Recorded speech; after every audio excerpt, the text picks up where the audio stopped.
Hi everyone, welcome to a very special Canada Day or pre-Canada Day edition of Facebook Live. I'm Katie Underwood and we're live on location in Burlington at the offices of Karina Gould, who's the MP of Democratic Institutions. Karina, thanks so much for having us. Oh, thanks for coming. Delighted. I was mentioning to you actually, Burlington's my hometown and I got my second hole in my ear pierced about 500 meters away, so this is a bit of a homecoming for me as well. Totally. Are you excited about Canada 150? Oh my gosh, of course. I mean, this is a great opportunity for us to celebrate the past 150 years, but also look towards the future. And I think that this is going to be a really special day that a lot of Canadians are going to remember for a long time. Mm-hmm. I was noticing the women in your office are all wearing red already. They seem very excited. Yeah, no, we are. And people in Burlington are very excited as well. We've had lots of people come in and tell us what their plans are. I know lots of people are going to Ottawa, but also just excited to celebrate here as well. Mm-hmm. So are you going to be in Ottawa or are you going to be here? I will be here. I will be here kicking off Canada Day at the Canada Day run that starts every Canada Day at 8:30 in the morning at the pier in Burlington, and I will be traveling around the city with the mayor and our MPP as well, and my colleague Pam DeMoff, who's my counterpart in North Burlington, going to a whole bunch of different events to celebrate. Very cool. So much has been made about the fact that you're the youngest ever female MP, or in cabinet. Yeah. I was going to ask if you could do sort of a 30-second elevator pitch for Karina Gould. Like, what do we not know about you? What do we not know about you aside from your age? Oh gosh. Well, I think a lot of people know how old I am. I'm turning 30 tomorrow. Happy birthday. Thank you. But I guess you know, there's a lot more to an individual than how old they are, and I think that, you know, I do have you know, some good work experience, but most importantly, I'm really committed to my community, right? And making sure that I'm engaged, listening, active, involved, talking with people here, and really hoping, you know, to be able to represent them effectively in Ottawa. You know, I love Burlington. I love the fact that I get to be a member of Parliament, and I'm really grateful to all those who supported me and continue to support me, and to just, you know, do my best every single day to ensure that I'm representing them effectively in Ottawa. So part of your background was actually a lot of international experience. Can you tell us a bit about that? And then I'm wondering what made you decide to kind of return to your roots, as it were, because you could have, you know, you could have really gone anywhere, and you did, but you came back here. Why is that? Well, so, I mean, I actually got involved in politics when I was 14 originally. I interviewed my then Member of Parliament, Patty Torsney, who at the time was an MP, and she was also a young woman who was a Member of Parliament. And she convinced me to get involved and to, you know, kind of start seeing what was going on. And then after high school, I moved down to Mexico for a year, where I volunteered in an orphanage, learned Spanish, met the man who I would eventually marry. And then I came back, went to McGill, worked in Washington, D.C. afterwards at the Organization of American States, did my master's in Oxford, and then came back home. And when I came home, it was really because I realized that if I wanted to have a stake and a say in the future of my country, I needed to be here, and I needed to get involved, and I needed to really put myself out there. And so in 2013, when I came home, it was really about saying, you know, I want to be part of the development of the future of Canada, and so to do that, I really needed to be here. I'm thinking, you know, as a young teenager, the extent of my activism was writing a letter to McDonald's about their height restriction in the play place, because I felt like, you know, I'm a nice person, I can play properly, like why, just because I'm over 5'8", am I not allowed in there? So obviously our level of civic engagement was very different. But that's really important civic engagement as well. I thought so. Yeah, no, but it is. Yeah. But I'm wondering, when you were 14 or 13, what was the thing that clicked in your head to say, like, I have to get involved? Was there an issue that spurred you on? Because I'm thinking, when you're a teen, you know, priorities aren't always, you know, that lofty, as you can tell from my story. No, but I actually think that's a good story to tell and to share, because civic engagement doesn't have to be running for politics. It doesn't have to be knocking on doors. It can be something that you care about and you're passionate about, and knowing that you have the opportunity to participate and to share your voice and to ask those questions or to share what your opinion is, I think is really important. Because often when I was knocking on doors, people would say, well, this really bothers me, and I'd say, well, who have you told about that? Oh, well, I haven't told anyone. Okay, well, I'm here and I'm listening, and you know, if it's something I can do something about, I'm going to try. But you know, we need to be able to speak up, and that's what makes a really rich community and a really rich kind of civic life that we have. But when I was 14, it's a really good question because I was just so intrigued and fascinated by government. And I was really impressed with the idea of public service. I have always been interested in giving back and in shaping policy directions. And so when I was 14, it was more out of a curiosity. It was more about trying to understand, you know, who we are as Canadians, how we've developed our system of government, and what it is that I can learn. And, you know, it was about learning what I could do to participate. And as I got involved, I started to read up on the different political parties to see, you know, what their platforms were, where they were on the spectrum, and which party was the one that had the values that I felt most aligned with mine. And, you know, I chose the Liberal Party because I thought it was a good balance in terms of, you know, fiscal responsibility, but also a commitment to social justice and social equality. But, you know, that's something that you continue to learn and to develop throughout your life. But that was it for me. It was about learning and seeing what I could do to participate and to get engaged. What's your reaction when people want to sort of front load every interview with the talk about your age? Do you ever just say like, I'm more than the fact that I'm 30 tomorrow, thank you very much? Does that ever irk you? Do you ever feel like making, you know, a different presentation? Well, I guess the question is would they do the same thing if it was a young man in my position? You know, would that be No. would that be the top point? And so I guess what I would say is that I hope by me being in this position that those questions or those headlines won't happen for the next young woman who's able to, you know, follow in my footsteps. I mean, for me, what's really important is that if I can demonstrate, you know, my capability, my capacity, my ability to do this, that age doesn't become the, you know, the constant that we're looking at, but rather, you know, the actual person. And I think that goes for anyone, you know, it shouldn't be about age, it shouldn't be about gender, it shouldn't be about sexuality or religion or whatever your background is, but rather who are you as a person, and are you, you know, someone who's committed and able to do the job. Yeah, well, I was going to say there's sort of an implicit ageism and an assumption that, you know, if you're under 30 or you're under 40 or, you know, 50 in the case of our prime minister, you know, they're like, who is this guy? He's only 41 or 42. And it's like,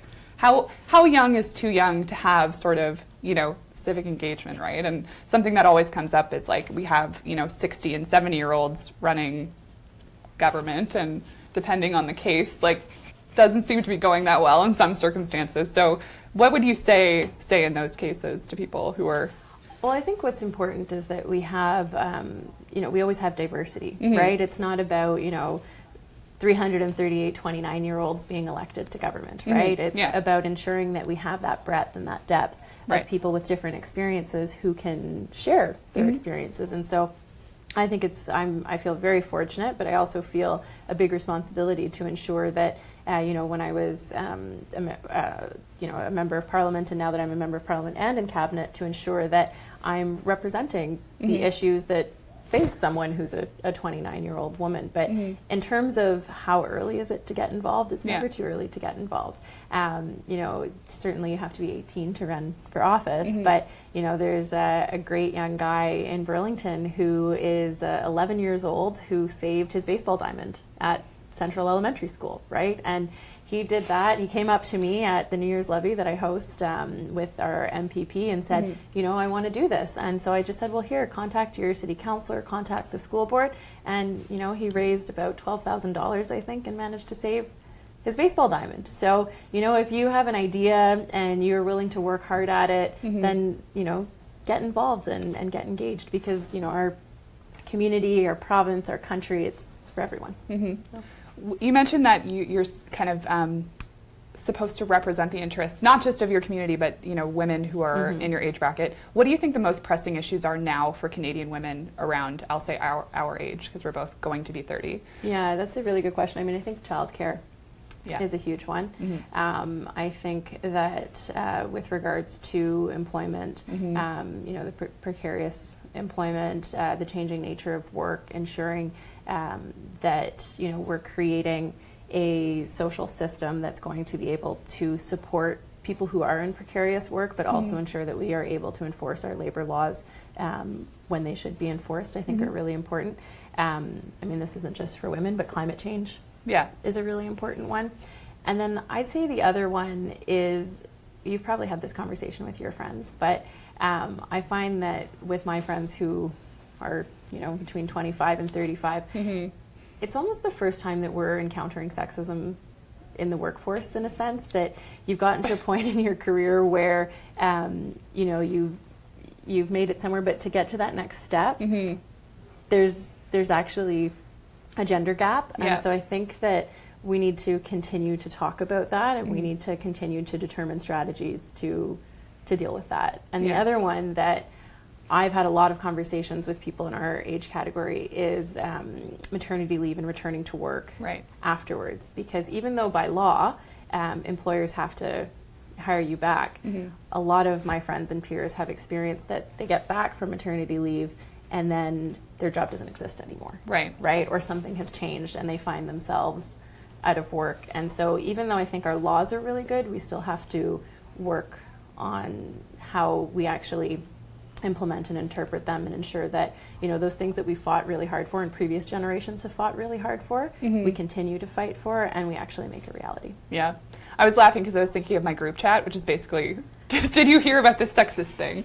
It's probably happening right now as I speak. But speaking of sexism, that was a graceful turn. I was actually at the Up for Debate event a couple of years ago, and Elizabeth May, obviously the only female candidate for Prime Minister, was talking about how Parliament Hill, the way that she's experienced it, is like a complete boys' club. And I don't know if you've experienced it to that extent. She's obviously been around for a very long time, but do you feel that that's something you have experienced firsthand with? Obviously, it's probably compounded with the fact that, again, you're young. I don't want to bring that up again, but what's been your experience to that effect? Yeah, so it's interesting because I would say that amongst my colleagues, I certainly haven't experienced it. Like I felt treated with a lot of respect, and definitely on one-on-one or group situations. Like I don't feel that way.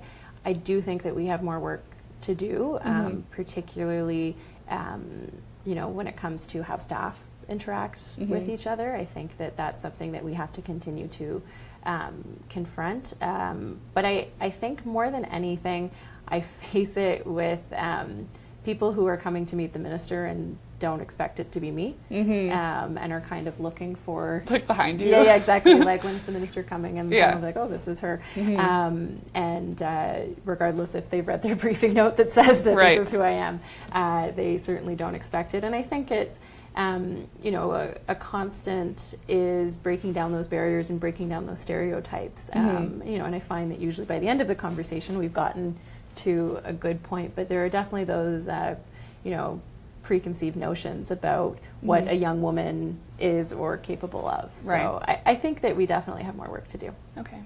So just for people who either didn't take grade 10 civics or were out of school by the time it existed, what does the Minister of Democratic Institutions do?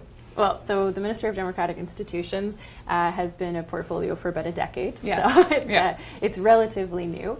But the main priority is with regards to the Canada Elections Act and ensuring that it's up to date, it's modern, and that it's fair and effective. So that's the number one priority. My mandate also includes protecting Canadian elections from cybersecurity threats. So about 2 weeks ago, I made an announcement with the Communications and Security Establishment of Canada, which is our signals intelligence agency, that they released a report on cyber threats to Canada's democracy. But they will also be working with the 5 main political parties on cybersecurity in between Canadian elections. I'm also responsible for updating our fundraising legislation. So I introduced new legislation, Bill C-50, almost a month ago now, to make fundraising more open and transparent. I'll also be working on updating our spending limits between and during elections for political parties and third parties, as well as developing a debates commission, because you mentioned Up for Debate, which was an excellent opportunity to have our political leaders debate women's issues. And unfortunately, the previous Prime Minister and the current leader of the NDP, decided they wouldn't participate in it. And so, you know, it's really about ensuring that we have leaders' debates so that all Canadians can, you know, see and hear from those that are trying to be their Prime Minister. Okay, so it's a pretty wide portfolio. Yes. I'd be remiss not to mention the fact that at a certain point, abandoning the first past the post system was a priority, and the Liberal government promised that within 18 months of getting into office that they would abandon the first past the post system and overhaul, present electoral reform essentially. And within 2 months of you coming into office, that was sort of kiboshed. A lot of people were upset about that. I'm sure you probably got the brunt of that. Can you sort of explain the logic behind that? Because I think that on the surface it seems like, you know, a broken campaign promise, but what was the thinking behind that for people who are not in the know, which is most of us? Well, you know, I give Canadians a lot of credit for being in the know, but certainly with regards to electoral reform, that was a commitment that we made and that we, you know, spent the past year consulting Canadians on, right? And there was a special committee that traveled across the country. The previous minister and parliamentary secretary held town halls in every province, every territory to hear from Canadians, right? And there was also the mydemocracy.ca survey that came out. And ultimately, what we discovered from this is that there simply wasn't a consensus in terms of how to move forward. Each party had a different idea about what they wanted to do. And when you don't have consensus on something that's so foundational and so momentous in terms of how we choose to govern ourselves as Canadians, you know, the Prime Minister made the very difficult decision to not move forward with it. And I think particularly at a time when, you know, there are a lot of changes around the world, there are a lot of new things that have happened, it's important for Canadians to stay united on this. And with regards to holding a referendum, you know, that referendums can be very divisive. And so it was a tough decision. It was one that was, you know, made with, you know, a lot of contemplation and thought behind it. But ultimately, I think it was the right one to have made. So the status on the referendum, is that not happening for now? Is that something that's on the horizon in the future? Just because, I mean, at least colloquially, I think first past the post is something that a lot of people have strong opinions about, strongly negative, at least in some circles. And some people that are very strongly positive to it as well, right? That's true. Yeah. Do you think that it's an issue that you'll resurrect at some point to get more conclusive status on? Or? Well, we live in a democracy, right? Yeah. So people will continue to share their opinions and share their ideas. And, you know, our job as politicians is to listen to those. And ultimately, through all the consultations that we did listen to Canadians, right? And so there are definitely people who have very strong views on all sides of the spectrum. With regards to this issue. But, you know, we did listen to Canadians, and what we heard from a lot of them is that they really appreciate the democracy that we do have. They want a local representative. They think that's very important. And they want to ensure stable government. And so, you know, we took all of that into consideration as we made this decision. Okay. So given that that was sort of your main task, and then it sort of got shifted, how did you move to focusing on cyber attacks, which are you know, in the news constantly, and obviously we're vulnerable at any point, but how big of a risk is that to Canadians? Well, so in the report that was released about 2 weeks ago, we looked at how, you know, over the past 5 years, have we been vulnerable to cyber attacks? And you know, the conclusion was essentially that, you know, things in Canada are pretty good, but we have to understand that we're not immune to them either, right? And so we have seen, particularly over the past year, an increase in cyber attacks in Western democracies. And so it's something that, for me in particular, it's really important that we're aware of what the issues are and understand what it is we can do to protect ourselves. In terms of Elections Canada itself, they will continue to work with the CSE to ensure that their systems are protected.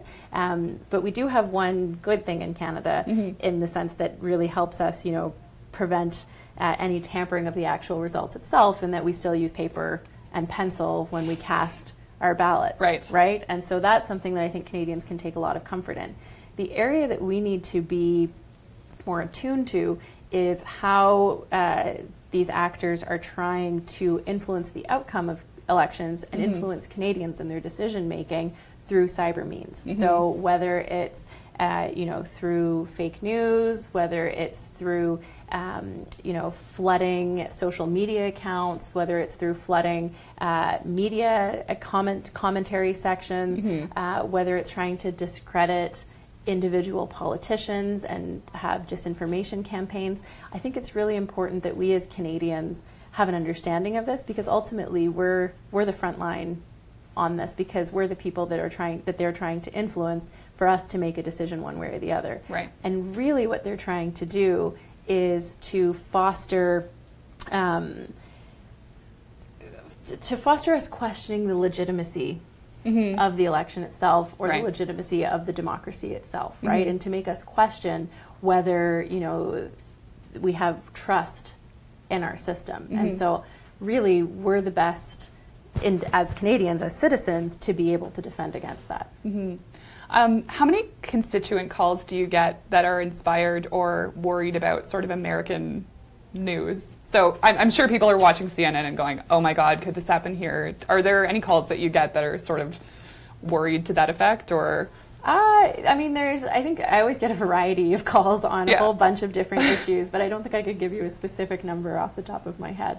But, I get calls about what's happening all over the world, right? I get calls about the United States and here in Canada on every single issue that you can imagine. So, yeah. I wanted to ask you because, again, you are so young. I'm just doing it to tease you at this point. But, I think there is a lot of cynicism about politics, whether it be, about politicians, I think there's a certain perception or a characterization of politicians that, could be true depending on the person, about people who, say one thing and do another. How do you sort of try to combat that cynicism as someone who is young? Do you think that your age is an advantage in that sense? Perhaps. I think what's important for everyone is that, democracy is challenging, and democracy is messy, and that's kind of what makes it great in a sense, because we are constantly having a dialogue about how we move forward as a country. It doesn't mean that you're going to be able to accomplish everything, because you have to deal with opposition, you have to deal with people that have different ideas, and you have to try to come together to move forward and to advance. I think, like, when I was knocking on doors, people definitely thought of someone who was younger as, you have fresh ideas, you have a fresh perspective, you might be different, right? And I certainly hope that's the case, and that's something that, I aspire to. But I think for all of us, regardless of which party we're in, we get into politics because we want to do something to have a better future and to have a better country. We have different ideas about what that looks like and the path we may take to get there. But, I think that, if more Canadians reached out, talked with their members of parliament, went up to them at a community event, would see that, that's who we are as people, right? I have to say, regardless of what side of the aisle you're on in the House of Commons, there are good people in the House who are doing that and who are working for the betterment of Canada. And, and the other thing that I want to say to people is that most politicians are extremely accessible, right? You just call our office, you send us an email, you write to us on Facebook, we're there, we're available, and that's not something that happens in every country. And so I think the more people who get involved, the more people will have a positive view of politics.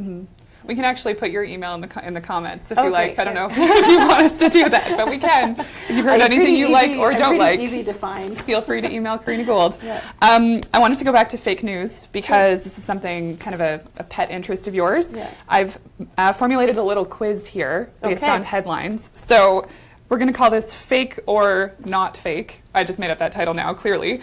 I'm going to give you a headline, which is either real or not. And you have to tell me. These are all from today's news, by the way. So we're working on current time. So I'm going to give you a headline. You tell me whether it's real or fake. It's out of 5.